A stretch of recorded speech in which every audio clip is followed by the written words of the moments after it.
What's going on, everybody? Tom here with Black Sheep Keto, and welcome to another free ketogenic recipe just for you subscribers out there. And if you're not a subscriber yet, please make sure you guys hit that subscribe button and like the video to help YouTube promote my content.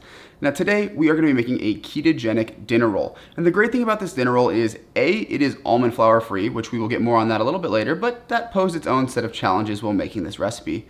And B, you can flavor this however you want. So I've made it like a King's Hawaiian roll, I've made some like really savory garlic onion rolls, and I've even just used a bit of yeast to make it taste like a regular dinner roll.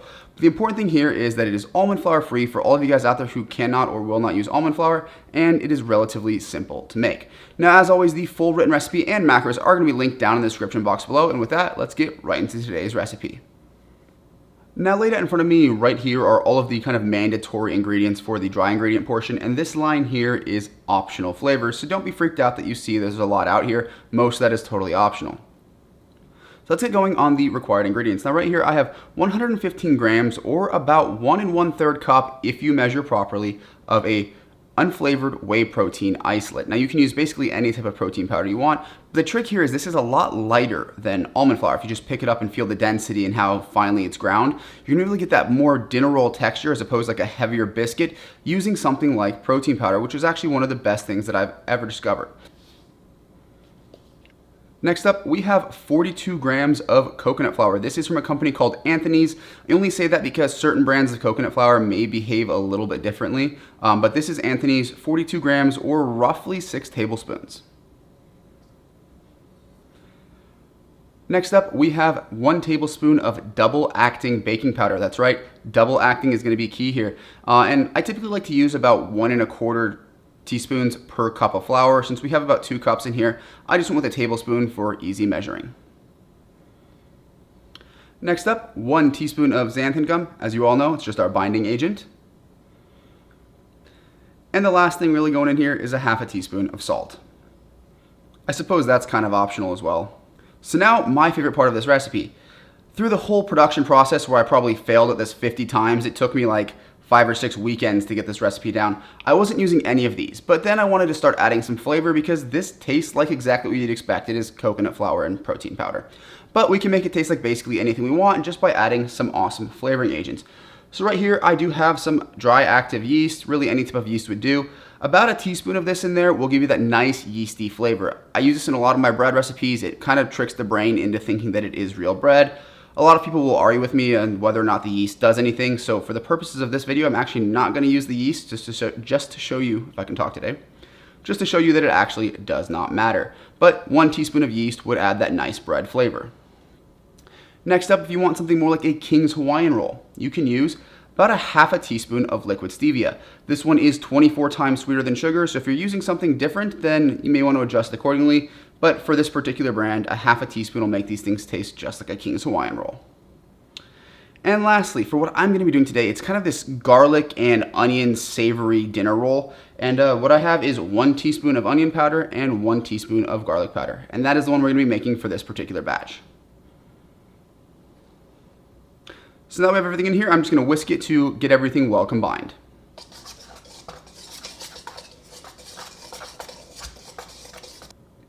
So now we have all the dry ingredients in this bowl. I just went ahead and pulled out my wet ingredients. Now in this bowl right here, I have 4 large eggs that I just went ahead and whisked ahead of time to save a little bit of time on camera. But that is just 4 whole large eggs. And in this bowl right here, I have 5 tablespoons of butter that I've melted and allowed to cool back down just a little bit so we don't cook our eggs. The idea here being is there's a lot of protein in here, and we want to add some fat to add moisture back into this dough. Otherwise it's going to be really, really dry. So let's go ahead and get this whisked.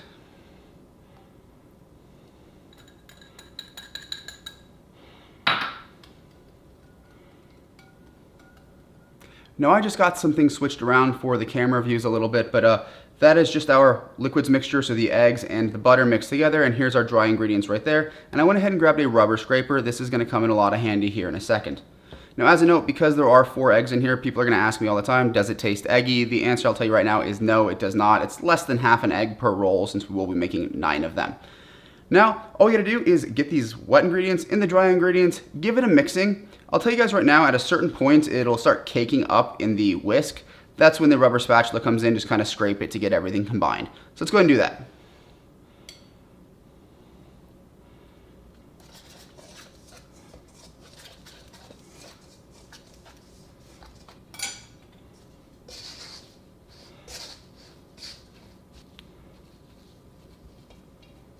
So now that this dough is mixed, what I like to do is take a little bit of plastic wrap, just put it right over the dough, and stick it in the refrigerator for 20 to 30 minutes. This is typically enough time if you just turn your oven on preheat to 400 degrees Fahrenheit.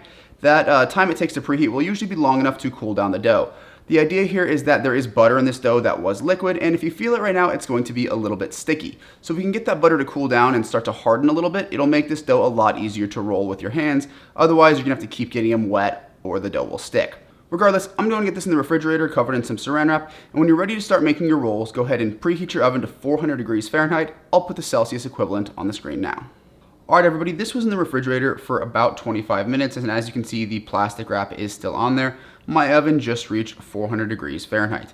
Now what I have here is an 8x8 baking dish that I have sprayed with some olive oil spray. Just make sure you grease this with something. Additionally, I do have this sitting on a scale that I will tare to help me get the balls of dough a little bit more evenly sized. So they're gonna be about 45 grams a piece. So first let me start off by removing the plastic, and we'll get going on this. As a note, if you feel the dough sticking to your hands, just lightly get your hands wet and then shake off all the excess. You don't want them soaked, but just a little dampness will stop it from sticking to your hands if you have that start to happen.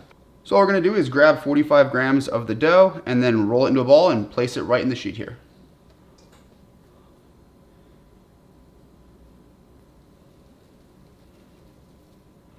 Should look something a little bit like that.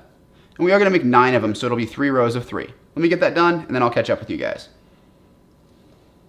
Now that wasn't too bad. As you can see, it did stick to my fingers just a little bit, but nothing that won't wash off. In fact, let me go wash my hands real quick, and then we'll tell you how to bake them. Now this tray here is going to go into a 400 degree Fahrenheit oven, which it should already be preheated, for between 14 and 16 minutes. I say at 14 minutes, take a knife, stab it through one of the rolls, and see if the knife comes out clean. If it comes out clean, it is done. If not, bake it for a little longer and check it about every minute. You do not want to overbake these just because of the kind of flours and stuff we're using in them. They can get a little dry if you overbake them quite a bit. So just keep an eye on it after 14 minutes. So I'm gonna get that done and I will catch up with you right back here. We're gonna go over the finished product and the taste test. So these just came out of the oven at about 15 minutes. As you can see, they are a nice golden brown color on top. When I put a knife in there, they came out clean, so they are definitely ready to go. Now this is still very hot, and I just wanted to show you what they look like coming out of the oven. But I'm gonna step away for a minute, take the photos for the website, and then we'll be back for the taste test. But in the meantime, let me put one of those photographs on the screen right now. So now that you guys have seen the recipe and the finished product, it is time for the taste test. And I'm gonna just kind of keep the camera angles the same way I have been, instead of like I used to do where I moved everything to the kitchen, just to save me some time and give you guys some different angles on the product here. So right here, I do have the dinner rolls that we just photographed. You'll probably recognize this from the photo. And we'll just grab one of them here. Now hopefully you guys can see the kind of texture we're getting here. This is actually why I like the protein powder, is that I can get that really light, airy, kind of white bread-ish texture that you kind of expect from a dinner roll. Now that being said, they're not quite as squishy. They're a little denser, but they do have some good bounce to them. So now let's go ahead and put some butter on this thing and give it a taste. Also, I should mention, these are still warm, so it's not like other keto baked goods where you have to let them cool down. These you can eat right away, right out of the pan. Anyway, cheers. Now, in my opinion, this particular flavoring setup is absolutely delicious. I love that really savory garlic onion flavor that comes out of here. The texture is great for a keto baked good, and as I tell you guys all the time, when we're on keto, we are looking for things that are a good substitute. It is never going to be that exact same thing that you are used to when you're using flour. Never is. So let's talk about some of the differences between this and a traditional dinner roll that you'd be used to that was made with flour. Now, obviously I showed you guys the texture's a little bit different. They're nice, light, airy, but if you squeeze them, they're not gonna just go flat like a traditional dinner roll would, so they are a little bit more dense. When you bite into them, since there isn't gluten, they do fall apart a little bit easier in your mouth, so texturally you will notice a small difference. That being said, since this is keto, we are really looking for a good replacement for things that we can't have on keto, and I would say this is a good replacement, but it's not one of those cases where you never know the difference. You'll tell that something's a little different, but it is a fantastic substitute, and I think they taste absolutely delicious. I always try to be honest with you guys so I don't get your expectations in one way or another, but if you're looking for something to just replace a dinner roll, these will definitely hit the spot. Also, slicing them in half and making little sandwiches out of them when you've done like the sweetened dinner roll is delicious as well. With that, guys, I am going to go ahead and close the video. If you like this video, please leave a like. If you have any questions, comments, or anything like that for me, leave them down in the comment section. If you have not subscribed yet, make sure that you do that as well. And as always, the full written recipe and macros are going to be right down there in the description box below. Now, before we leave, I do have to say thank you to my supporters over on Patreon for really helping keep this channel going. And with that, I will see you all in the next one.